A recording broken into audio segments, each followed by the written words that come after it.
Hello, good evening, ladies and gentlemen. Welcome to the show.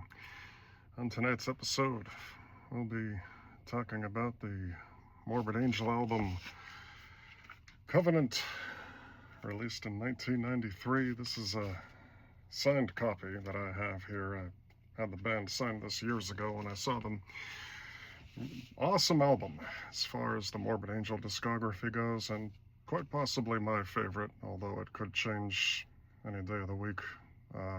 Definitely in the top tier for me.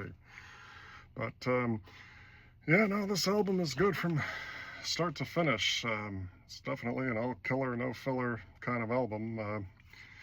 Favorite songs on here would have to be probably Angel of Disease and Sworn to the Black and Pain Divine, and of course Rapture.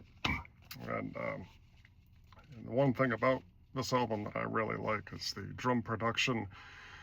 He managed to get a really good drum sound on that album as far as the kick drums and the toms were concerned, just in terms of how they really cut through the mix. And also it was a bit more dry sounding than the previous two albums. Altars of Madness had a lot of reverb, and Blessed Are the Sick was a bit more dry but maintained some of that reverb, but this is a much more dry sounding production, and I think it suits the songs well. They did re-record one song for this album, that being Angel of Disease. The original appeared years earlier on their intended debut album, Abominations of Desolation, from 1986.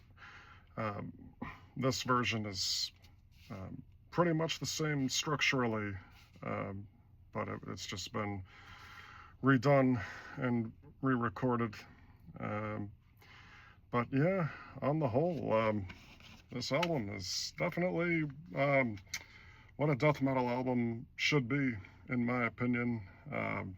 You know, the leads that Trey does are pretty top-notch. It was their first album without Richard Brunel on guitar. They would get Eric Rutan to do the tour for the album shortly thereafter, and he became a member of the band on the follow-up album, Domination, from '95. But yeah, no, this is definitely my favorite album from them, or at least one of my favorites from them. Check it out if you have not heard it already. You know, if you're just getting into death metal or whatever, it's a good place to start. And that about does it. I'll talk to you later. Bye-bye.